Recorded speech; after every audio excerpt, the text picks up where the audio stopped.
സമ്മേളന കാലയളവിൽ CPIM നേതൃത്വത്തിന് സമ്മർദ്ദമുണ്ടാക്കിയ ആഭ്യന്തര വകുപ്പിനെതിരെയുള്ള വിമർശനങ്ങൾ. PV അൻവറിന്റെ ആരോപണങ്ങളിൽ സംസ്ഥാന സെക്രട്ടേറിയറ്റ് എടുക്കുന്ന തീരുമാനം നിർണായകമാകും. LDF കൺവീനർ സ്ഥാനത്ത് നിന്നും മാറ്റിയ EP ജയരാജൻ സെക്രട്ടേറിയറ്റ് യോഗത്തിൽ നിന്നും വിട്ടുനിൽക്കുകയാണ്. PV അൻവറിനെ മുൻനിർത്തിയുള്ള CPIMലെ കൊട്ടാര വിപ്ലവം എന്ന പൊതുചിത്രമുണ്ടെങ്കിലും നേതൃത്വത്തിന് പ്രതിസന്ധി പലതാണ്.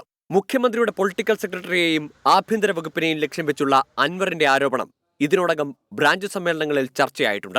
രണ്ടാം പിണറായി സർക്കാരിന് പ്രതിച്ഛായ പ്രശ്നമുണ്ടാക്കിയ പോലീസിൽ തിരുത്തു വേണമെന്ന് പാർട്ടിക്കുള്ളിലെ ഒരു വിഭാഗത്തിന് അഭിപ്രായമുണ്ട്. എന്നാൽ പ്രത്യേക സാഹചര്യത്തിലുള്ള തിരുത്തിന് മുഖ്യമന്ത്രിയുടെ നിലപാട് നിർണായകമാകും.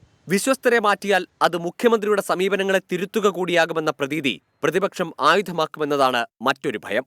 മുൻകൂട്ടി തീരുമാനിച്ചില്ലെന്നും ചർച്ച ചെയ്യേണ്ടതെല്ലാം ചർച്ച ചെയ്യുമെന്നുമായിരുന്നു സെക്രട്ടേറിയറ്റിന് മുൻപേയുള്ള ഇടതുമുന്നണി കൺവീനറുടെ പ്രതികരണം. അതെല്ലാം പാർട്ടി സെക്രട്ടറിയാണ് പറയുന്നത്. സെക്രട്ടറിയോട് സംസാരിച്ചാൽ മതി.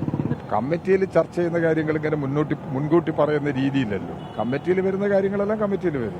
സമ്മേളന കാലത്ത് പല വ്യാജ പ്രചാരണങ്ങളും നടക്കുന്നുവെന്ന് P ജയരാജൻ. നേരത്തെ ഉണ്ടായിരുന്നു PJ ആർമി. അപ്പോൾ PJ ആർമിയും ഞാനും തമ്മിലുള്ള ബന്ധം ഇല്ല എന്ന് പൊതുവിൽ അംഗീകരിക്കപ്പെട്ടു. ഇപ്പോൾ പുതിയ പ്രചരണം ആരംഭിച്ചിരിക്കുകയാണ്. അപ്പോൾ പാർട്ടി സമ്മേളനങ്ങൾ നടക്കുന്ന ഘട്ടത്തിൽ ഇങ്ങനെ തെറ്റിദ്ധാരണ വരുത്താൻ വേണ്ടി പല ശ്രമങ്ങളും നടത്തുന്നുണ്ട്. LDF കൺവീനർ സ്ഥാനത്ത് നിന്ന് മാറ്റിയതിൽ ഇടഞ്ഞു നിൽക്കുന്ന EP ജയരാജൻ ഇന്നത്തെ സെക്രട്ടേറിയറ്റിൽ പങ്കെടുത്തില്ല. നിലവിൽ സംസ്ഥാന സെക്രട്ടേറിയറ്റ് അംഗവും കേന്ദ്ര കമ്മിറ്റി അംഗവുമാണ് EP ജയരാജൻ. EP യുടെ മൗനവും CPIMൽ ചർച്ചയാകും. 24 തിരുവനന്തപുരം.